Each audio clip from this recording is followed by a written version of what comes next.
Страна НАТО атакована. Москва проверяет реакцию Альянса. Кто сделает следующий шаг по спирали конфликта? Россия атакует белорусский пассажирский самолет. Реакция Лукашенко, оправдание Путина. Ничего нет. Почему? Если это правда, то как можно так облажаться прямо над собственной столицей? Нефтяной капкан для Кремля. ЕС готовит удар по самому больному месту. Потеряет ли Москва золотую жилу или найдет новый способ выкрутиться, и как отреагирует на принятие судьбоносного решения российская экономика? Шпионские страсти. Любимая история получает продолжение. Кто пытался вывести данные секретной ракетной программы и почему правительство ответило только сейчас? Агрессия в море. Китай таки решился на атаку, а в ответ получил дипломатическую ноту и ничего больше. Что произошло, опишем в деталях. Главные новости дня, пятницы, 11 июля. И многое другое, самые важные и срочные новости, эксклюзивные подробности. Вы смотрите информационный выпуск «Нехта». Оперативно о событиях в России, Беларуси, Украине и мире. Раньше и понятнее других. Все, что нужно знать сегодня. ПВО в панике. Ночь над Москвой едва не закончилась катастрофой. По данным сразу нескольких источников, российское ПВО открыло огонь по белорусскому пассажирскому рейсу АФЛ-1845, который заходил на посадку в Шереметьево. Самолет якобы приняли за украинский беспилотник. Российские паблики массово начали опровергать информацию, называют это вбросом. К сожалению, в условиях информационной войны и фактически закрытого информпространства сложно подтвердить или опровергнуть такую информацию. Произошло это около полуночи, в момент, когда борт подлетал к столице. По предварительным данным, система «Панцирь» сработала по ошибке. Самолет получил незначительное повреждение, но экипажу удалось посадить судно. Среди пассажиров, к счастью, никто не пострадал. То есть «Панцирь» не смог сбить даже гражданский самолет. Если информация подтвердится, это может стать одним из самых громких инцидентов за все время войны. Боевые расчеты ПВО стреляют по гражданским самолетам над собственной столицей. Программная ошибка или признак полной расхлябанности? Да, в условиях плана «Ковер» гражданским судам запрещено находиться в воздушном пространстве рядом с охраняемыми объектами, но рейс следовал из Минска в Москву. Маршрут стандартный. Ну а теперь о причинах. Ночка в России была одна из самых ярких. Мощная серия ударов по военной промышленности. Сразу несколько атак на ключевые оборонные объекты, где производят системы ПВО, истребители и беспилотники. Под ударом знаковые предприятия, на которых держится вся оборонка Кремля. Главный удар пришелся по конструкторскому бюро приборостроения имени Шипунова в Туле. Именно там создают знаменитые ЗРК «Панцирь», которые должны прикрывать небо России. Теперь их собственное небо оказалось без защиты. Также атакован завод «Кронштадт» в подмосковной Дубне, один из главных центров по производству беспилотников. Там собираются «Орионы», ударные дроны, которые активно используются в войне против Украины.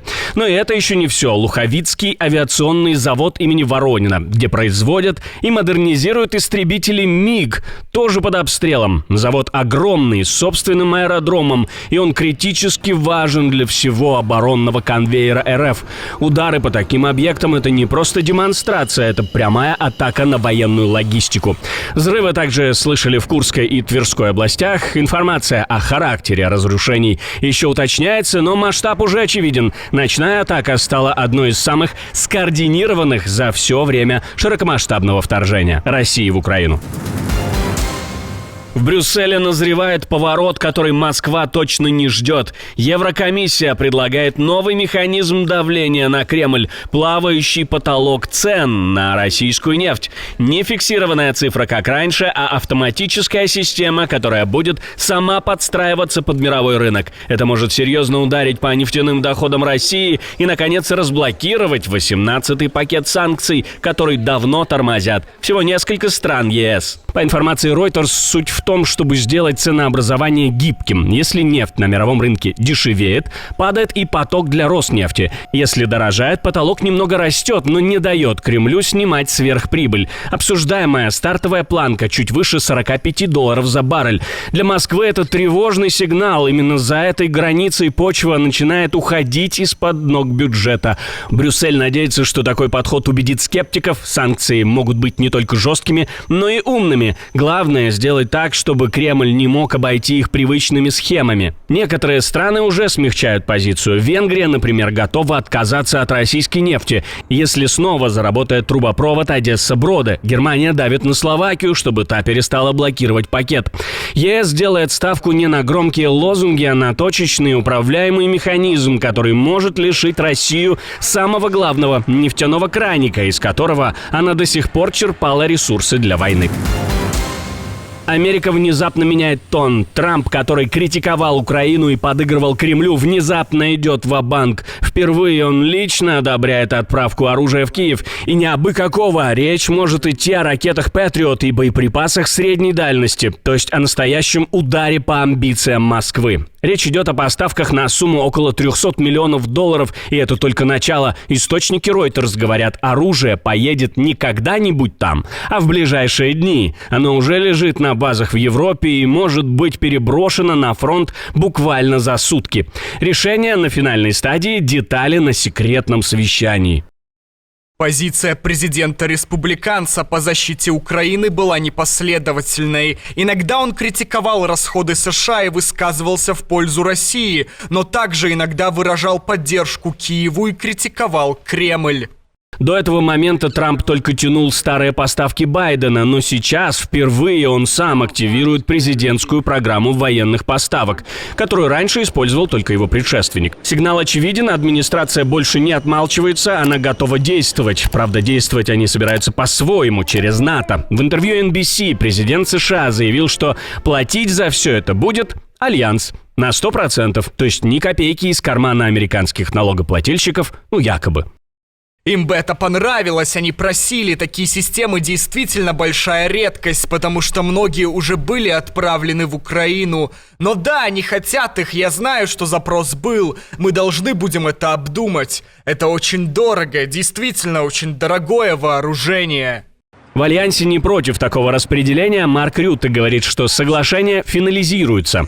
По словам Трампа, США передадут ракетные комплексы «Патриот» в НАТО, а уже Альянс сам распределяет их между союзниками. В том числе и отправит в Украину. Это своего рода обманка. Вашингтон вроде бы помогает, но делает это чужими руками и на чужие деньги. И это касается защиты неба от ракет и подобного. А сейчас Россия активно пользуется иранскими шахедами, запуская их сотнями. Что же делать тут, ведь маленькие дешевые дроны не сбиваются дорогими ракетами «Патриот». Но и тут президент Украины добавляет последний пазлик в эту картину. У них план на 1000 дронів, 700-1000 дронів на добу. Зараз, якщо наші партнери почують повністю все, що я з ними обговорював, ми все будемо збивати. Ми знайшли, у нас є рішення, дрони-інтерсептори, які збивають. Все, не все, ну майже все, так, безумовно. Більшість. Ми зможемо це масово виробляти. Пришвидшити финансирование цих процессов. Неожиданное вторжение в литовское воздушное пространство. Москва проверяет границы НАТО. Это не учебный полет и не ошибка на учениях. В небе оказался реальный беспилотник военного назначения. Модель Гербера. Официальное подтверждение дали в Министерстве обороны Литвы. Мы можем подтвердить, что это Гербера. Такой дрон может использоваться для разных целей. Мы выясняем, зачем он был запущен. На данный момент у нас нет данных, которые подтверждают, что дрон был запущен на нашу территорию намеренно. Военные исследователи сейчас разбирают каждый винт, каждую микросхему, проверяют, откуда именно он взлетел, как пересек границу, была ли на нем разведка, камеры, передатчики, а главное, что он должен был увидеть. Дрон шел на низкой высоте, всего 100 метров, скорость около 60 км в час, шел тихо, без шума. Его не сбили, он сам рухнул. Или кто-то отключил, или выполнил задачу. Скоро мы узнаем, а пока пишите свои версии. Для чего российский дрон появился аж в Литве? Пишите в комментарии под этим видео обязательно. Опасная игра над морем. Япония подает официальную жалобу Китаю после жуткого инцидента в небе. 2 китайских истребителя подлетели к японским патрульным самолетам на расстояние 30 метров. Это уже не просто провокация, это угроза лобового столкновения. Сразу 2 инцидента подряд в течение недели. Первый 9 июля, второй 10 июля. Китайские истребители почти 15 минут преследовали японские патрульные самолеты в районе Восточно-Китайского моря. Маневры были настолько агрессивны, что МИД Японии назвал их необычно близкими и официально заявил, ситуация была на грани аварии. Министерство обороны Японии уже выразило Китаю глубокую обеспокоенность, но это не первый раз. В июне китайский G-15 уже выполнял опасные маневры у японского самолета в международном воздушном пространстве над Тихим океаном. Тогда расстояние между машинами было всего 45 метров, а потом еще один пролет уже прямо перед японским бортом на той же высоте. Все это в считанных секундах, в миллиметрах от катастрофы. На этом фоне звучит тревожно. Воздушные инциденты между Токио и Пекином происходят все чаще и все ближе. Никто не стреляет, но градус нарастает. Летчики играют в воздушную курицу, игру трусов, или кто первый свернет, и одна ошибка может обернуться международным кризисом. Скандал с международным привкусом. В Киеве задержали 2 граждан Китая, которых подозревают в попытке украсть документацию по украинским ракетам «Нептун». Эти ракеты — гордость украинского ВПК, и именно ими был поражен крейсер «Москва». И вот теперь попытка выноса секретов. СБУ отреагировала жестко, контрразведка сработала по полной. Мы с вами говорили об этом в предыдущих выпусках «Нехта Лайв». Ну а вот в Пекине сейчас включили режим ожидания и наконец-то сказали свое слово. Мы все еще проверяем соответствующую ситуацию. Если в ней замешаны граждане Китая, мы будем защищать их законные права и интересы в соответствии с законом. Формулировка осторожная, но тон заметно жестче обычного. Ракетные технологии не шутка, особенно когда речь идет о стратегическом оружии на фоне войны.